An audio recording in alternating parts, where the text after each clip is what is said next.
La vie en trois lettres, le journal en trois titres sur Canal 3 Bénin. Mesdames, Messieurs, bonjour. Voici le sommaire de cette édition.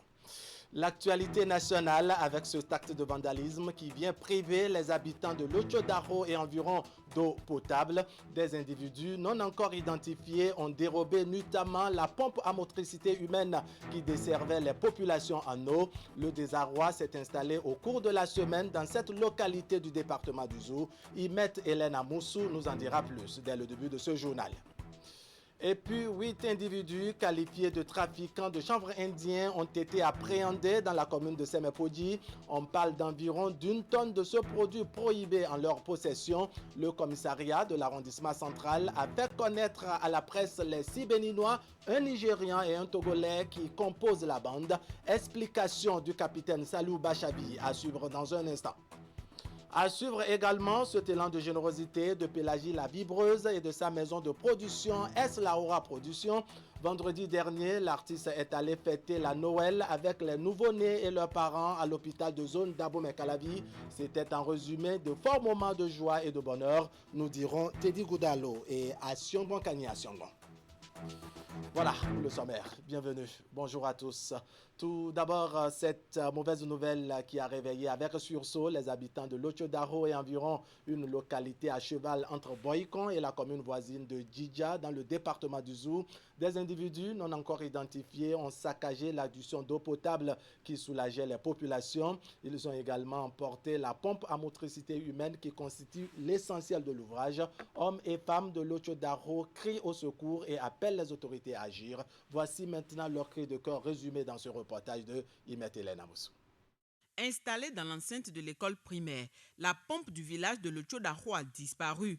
L'ouvrage est à motricité humaine. Il a été réalisé il y a une dizaine d'années et a notamment été saccagé par des individus jusque-là non encore identifiés.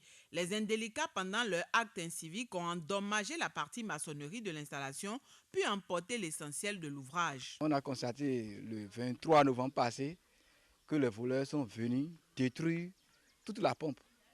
Ils ont enlevé la machine qui sert à amener l'eau qui bat vers le haut. Ils ont enlevé également les pédales et ils sont partis vers 2 h du matin comme ça. Et les bonnes dames étaient venues le matin, elles ont constaté que la pompe n'est plus à sa place. Ils ont laissé le raccord par terre. C'est vraiment dramatique. Les bonnes dames ne trouvent plus d'eau pour faire la cuisine, toilette, on est comme ça. Depuis ce 23-là, c'est doucement, on se lave. Coup dur pour les habitants bénéficiaires directs et ceux des villages environnants qui sont dorénavant sans eau. 300 hommes et femmes fréquentent au quotidien cette pompe installée au centre d'une population estimée à plus de 2000 personnes. L'ouvrage dessert en réalité, en plus du village de l'Otchodaro, dans l'arrondissement de Ngbegame à Djidja, les villages Locho à Rouamé et Locho à Damé dans l'arrondissement de Passagon à Boycon. Dans la zone, les installations de la Société nationale des eaux du Bénin, SONEB, ainsi que les châteaux d'eau privés sont inexistants. Pour satisfaire aujourd'hui et comme avant l'arrivée de cette pompe, les besoins en eau, les populations parcourent plusieurs dizaines de kilomètres. Le périple alourdit et rend pénible les journées de ces dernières. Les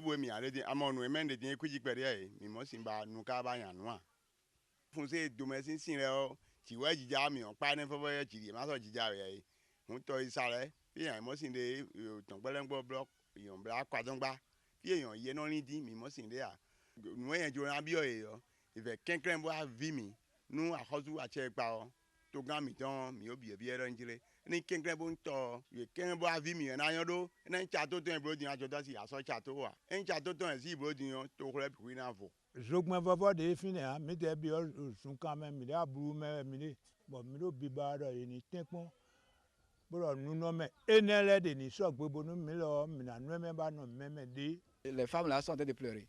La population souffre vraiment, la population souffre énormément. Nous invitons les sociétés compétentes dans la matière à nous aider à réparer la pompe, sinon on ne boit plus. Le liquide vital est indispensable pour la cuisine, le bain, la lessive. Il sert de boisson et même dans les activités professionnelles diverses. La destruction de la pompe de l'Otchodaro pose un sérieux problème de survie et d'hygiène. Les populations sont désormais exposées aux maladies. Vivement que les autorités à divers niveaux et les bonnes volontés aide les populations à rétablir l'ouvrage ou à multiplier les sources d'approvisionnement en eau. Et mettez Hélène Moussou, c'est sûr que votre cri de cœur ne va pas tomber dans les oreilles de sourds. On va traverser nos frontières et atterrir chez les voisins du Niger, les Nigériens qui votent depuis tôt ce dimanche matin pour le renouvellement des membres de l'Assemblée nationale, de même que pour l'élection d'un nouveau président de la République. Ce double scrutin se déroule dans un climat apaisé selon nos envoyés spéciaux. Idriss Boukari et Elvis Tonoukoin ont d'ailleurs recueilli les mots de satisfaction du président de la commission d'observation de la CEDEAO, dont les éléments sont déployés sur le terrain, donc dans les bureaux de vote. On écoute tout simplement Mohamed Sambo. It is very impressive. We have visited two polling locations and Eh bien, comme vous l'avez dit, nous avons déjà visité effectivement 2 lieux et nous avons été impressionnés par ce que nous avons vu. Tout était en place, les choses se sont déroulées normalement. so it's a good thing. We have looked at all the provisions and everything is provided in this polling unit. So we are looking forward to a very successful election. Notre espoir, c'est que ces élections se tiennent dans des conditions qui soient apaisées et qui soient conclues de résultats satisfaisants. Nous avons même constaté en certains endroits qu'il y avait notamment des personnes handicapées qui avaient également la possibilité de mener leur opération. To be able to vote. And also, another very interesting thing was that all the party Autre chose qui representatives nous a impressionné, c'est la présence des représentants des partis politiques. Les représentants des partis politiques ont effectivement eu un endroit qui a été aménagé pour leur permettre d'assister directement, de témoigner de ce qui se passe au niveau des bureaux de vote. Another interesting thing was that among the, Alors, parmi les membres des bureaux que nous avons visités, nous avons constaté qu'il y avait effectivement des femmes qui étaient présidentes de bureaux. Et ce sont elles qui donc mènent les opérations dans ces différents bureaux en tant que femmes. Et cela est heureux à constater. exercise to effect this exercise of election. So I was still Je vais lancer un appel au voyant peuple du Niger pour que ces élections puissent se tenir dans la paix et que tout puisse se terminer avec satisfaction. seek and look forward to a very successful election. Sachez que la sécurité est au cœur de ce premier tour de l'élection présidentielle couplé avec les législatives au Niger. Le Niger qui est en proie à des attaques djihadistes depuis quelques années et comme elle le fait avec les autres membres de la communauté, la commission de la CEDEAO a déployé une équipe d'observateurs pour suivre le déroulement de ce double scrutin. Vendredi dernier, le chef de cette mission et le commissaire aux affaires politiques, paix et sécurité de la CEDEAO se sont rendus au ministère de l'Intérieur. Objectif, s'enquérir des dispositions prises par ce département ministériel pour sécuriser les élections le jour du vote. Sur la question, le ministre de l'Intérieur a rassuré la délégation de la CEDEAO. On écoute les deux parties juste après le tête-à-tête. Je vais tout d'abord remercier le président Sambo d'être ici parmi nous et le général Béhanzin également qui sont là. Et nous avons eu un échange sur la situation de façon générale en termes organisationnels et aussi également concernant les questions sécuritaires. Alors pour ce qui concerne les questions sécuritaires, évidemment ce n'est pas un secret que notre pays, comme d'autres, le Mali, le Burkina ou le Nigeria, font face évidemment aux défis terroristes et cela évidemment appelle beaucoup plus de vigilance par rapport à l'organisation des élections. Mais cela dit aussi, il faut également le dire, c'est que au Niger, nous n'avons pas d'implantation sur notre territoire de djihadistes en tant que tel. Il y a des incursions de temps en temps, et effectivement, qui pourraient, peut-être dans certains endroits, perturber les élections.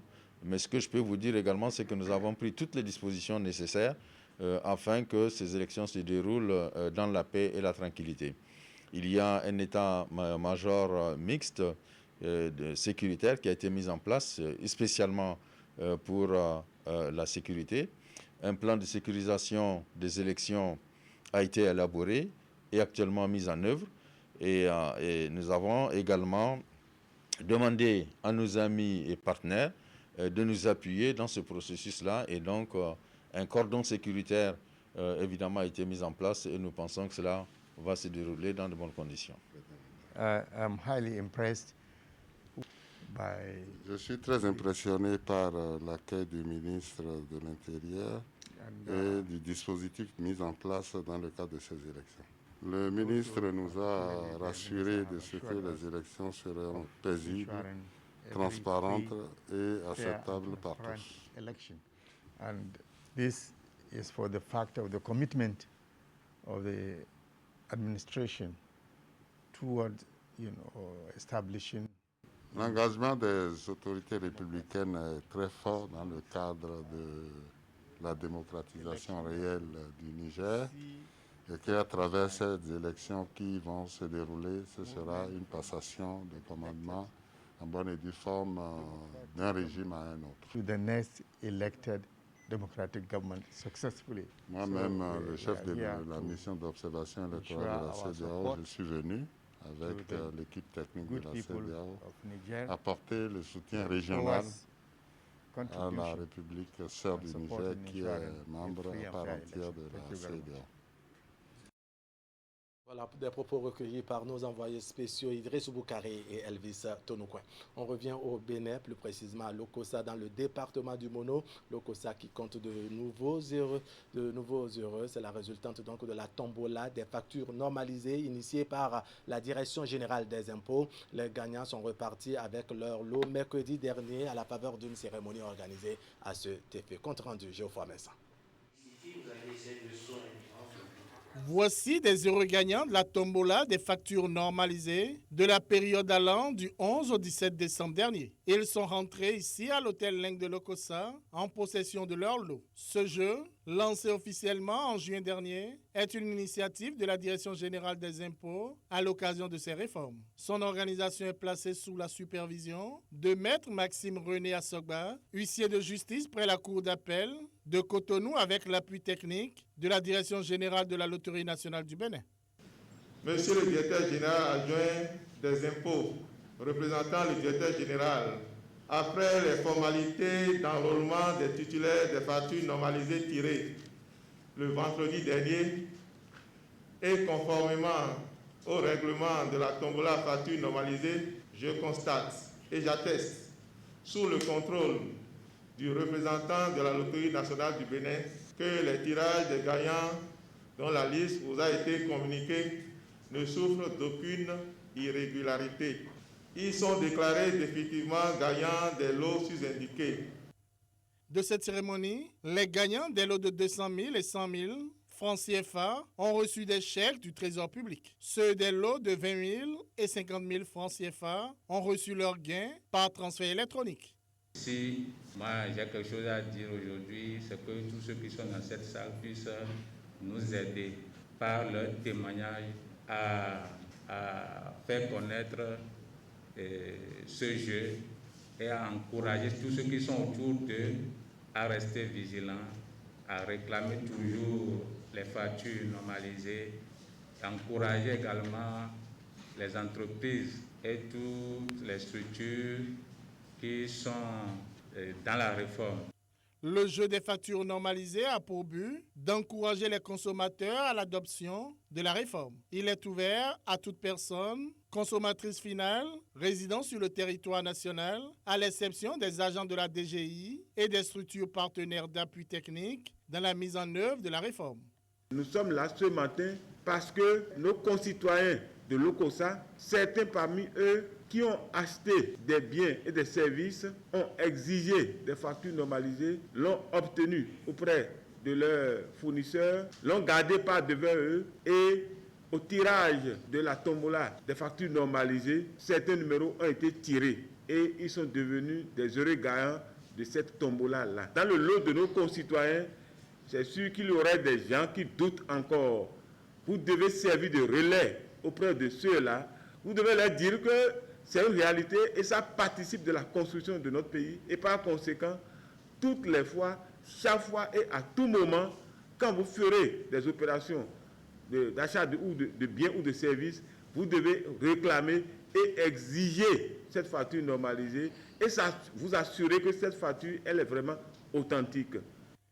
Le même exercice sera fait dans les prochains jours dans d'autres chefs-lieux de département. Il faut retenir qu'il y a pour ce tombola des factures normalisées, 3 formes de tirage, hebdomadaire, mensuel et annuel. L'impact socio-économique du coronavirus dans les secteurs couverts par l'UITA au Bénin, c'est le thème d'une causerie débat organisée les 22 et 23 décembre dernier à Lokossa. L'organisation a été assurée par le Comité national des syndicats du Bénin affilié à l'UITA. L'UITA, c'est l'Union internationale des travailleurs de l'alimentation, de l'agriculture, de l'hôtellerie-restauration, du tabac et des branches connexes. On retrouve Geoffroy Vincent. Après 48 heures de réflexion et d'échange, ici à Lokossa, dans le département du Mono, les portes de cet atelier de validation se referment.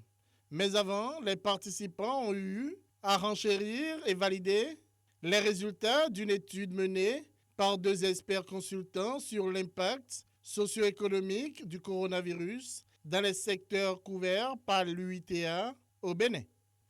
Évidemment, tout au début de 2020, personne n'avait estimé que 2020 allait nous réserver cette surprise-là, qu'on a appelée la Covid-19 et qui a littéralement modifié le monde. Et qui a littéralement, je dirais même fait progresser le monde dans une certaine mesure. Parce qu'il y a des choses auxquelles on n'était pas habitué, mais aujourd'hui on a oublié de faire avec, d'utiliser, je dirais, les technologies. Et ça, c'est de gagner, comme quelqu'un l'a dit, la dialectique, c'est que tout change, tout bouge, tout se transforme. Et je crois que la Covid aussi nous a amené à bouger, à nous transformer et à surtout voir la dimension positive de ce qui s'est passé avec cette pandémie-là. L'atelier a été organisé par le Comité national des syndicats du Bénin affiliés à l'UITA, l'Union internationale des travailleurs de l'alimentation, de l'agriculture, de l'hôtellerie-restauration, du tabac, du catering et des branches connexes. Les partenaires sociaux qui y ont pris part ont pu avoir une photocopie des effets de la COVID-19 sur les secteurs couverts par l'UITA. Il y a d'abord la baisse de la production, la baisse de la productivité au niveau des entreprises. Il y a plusieurs qui sont allés en chômage technique et sans oublier en réalité les conséquences psychologiques sur les employés dans leur foyer, dans la vie sociale, etc. La rencontre a permis d'outiller les participants en ce qui concerne les symptômes de ce mal, comment se prémunir contre et les réflexes à avoir quand on est un porteur sain ou pas.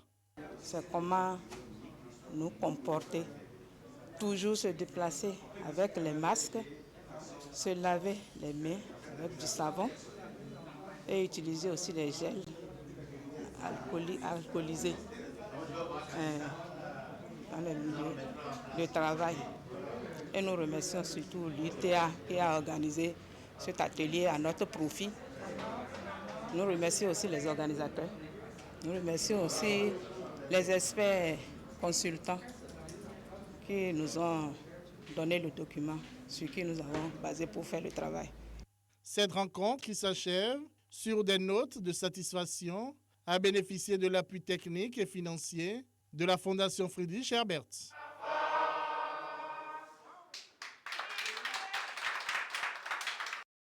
Allez, c'est Semepoji qui nous accueille maintenant avec ce coup de filet du commissariat d'arrondissement de cette localité. Semepoji, bien entendu. Les éléments de ce commissariat ont mis la main sur une importante quantité de chanvre indien, près d'1 tonne selon les estimations. Les convoyeurs du produit prohibé ont été aussi appréhendés. Il s'agit de 6 Béninois, un Nigérian et un Togolais. On va suivre à cet effet les explications du capitaine Salou Bachabi. C'est bien lui, le commissaire d'arrondissement de Semepoji.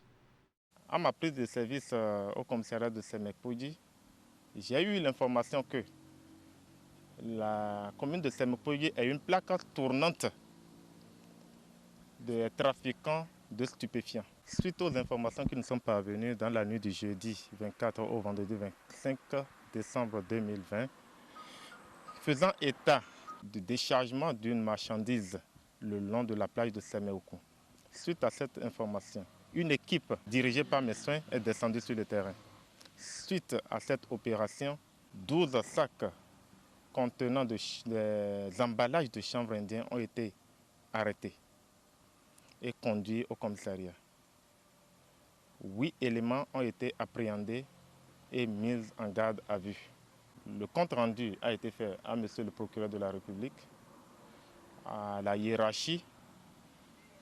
Le lendemain, aux environs de 5 heures, une battue a été effectuée au 10 lieux. Suite à cette battue, nous avons retrouvé 4 sacs et demi contenant des emballages de chanvre indien. C'est la première fois dans la commune de Semekpoudji qu'on arraisonne jusqu'à environ 1 tonne de chanvre indien dans cette commune.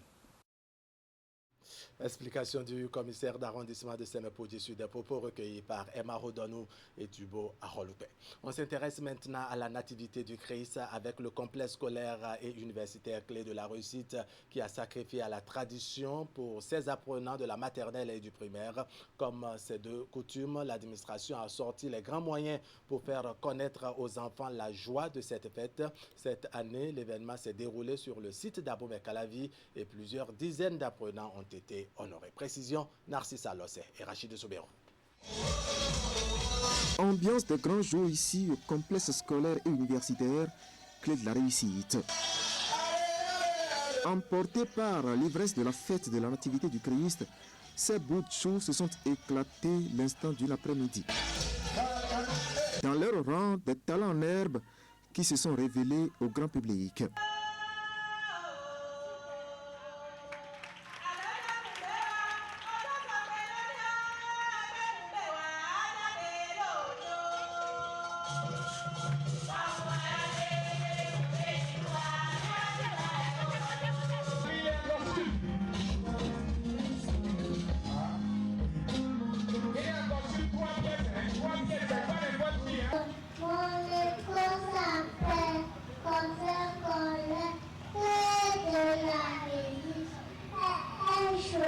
Chers parents d'élèves, au complexe scolaire clé de la réussite, nous estimons comme Victor Hugo que chaque enfant qu'on enseigne est un homme qu'on gagne. Vous convenez avec nous que vous avez toutes les raisons du monde de nous confier vos enfants. Que dis-je, nos enfants? L'affection dont nous les entourons n'est plus à démontrer. Confiez-nous vos enfants et nous nous chargerons de les conduire vers une réussite parfaite. Le chemin de la réussite est déjà tracé ici et les performances scolaires que réalisent chaque année les 2 sites du cours primaire le montrent si bien. Pour les résultats de l'année académique 2019-2020, nous avons obtenu 100% sur les 2 sites, dont l'élève à Bossaga sur le site de Ménotin, qui fait partie des 50 meilleurs du littoral au CEP 2020. Nous profitons de cette festivité de Noël des enfants pour vous présenter nos vœux de santé robuste, de paix, de prospérité et de succès. Que Dieu le Père Tout-Puissant vous comble de toutes ses grâces et vous aide à réussir tous vos projets pour que l'année 2021 soit une année de grâce et de réussite parfaite pour chacun et pour tous. Derrière les vœux du Nouvel An, l'arrivée du plus prestigieux des invités au festin en cette période. Drapé de ses traditionnelles couleurs rouge et blanc, le vieil homme à la barbe blanche est venu les bras chargés de cadeaux distribués séance tenante. De la réussite cette année 2020. Une source de motivation supplémentaire pour ces futurs cadres du Bénin, déjà moulés sur le sentier de la réussite, avec le credo de l'établissement, la culture de l'excellence. Et les apprenants jouissent des fruits de la meilleure offre d'épanouissement depuis plus de 15 ans.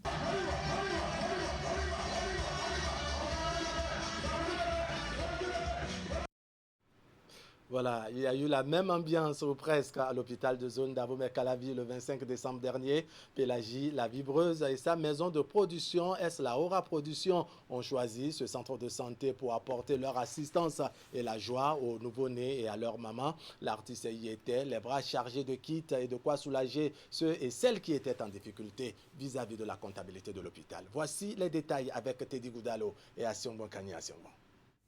La Aura Production et son artiste attitré, Pélagie la Vibreuse, font parler leur cœur de générosité au profit des nouveau-nés. Le 25 décembre 2020, à l'hôpital de zone d'Abomey-Calavi, ils sont allés soulager les peines des mères en situation difficile en cette période de fête en leur apportant de quoi assurer les besoins immédiats de ces petits-enfants.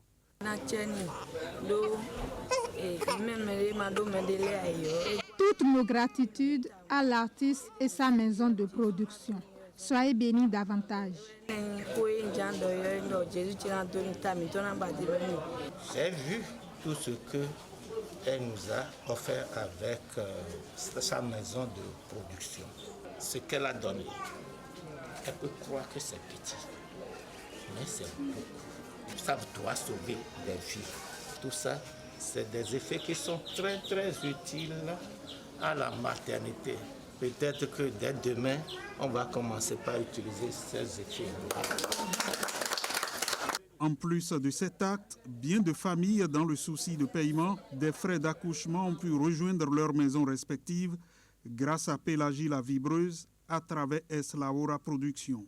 Ils ont bel et bien envie de rentrer. C'était l'idée de les aider à retrouver leur maison conjugale et de fêter Noël dans la joie de vivre. Ce qu'on s'est fait là, rien n'empêche personne de laisser exprimer son cœur. Des outils médicaux sont également allés à l'endroit du personnel du centre de santé. Une manière pour Alain Vigan et son artiste d'accompagner le gouvernement dans son élan d'action sociale. Cette année, c'est une année exceptionnelle, vu les réalités, les nécessités, ce que vous savez déjà, Covid-19. Sinon, d'habitude, on le faisait et on finissait avec un concert en apothéose.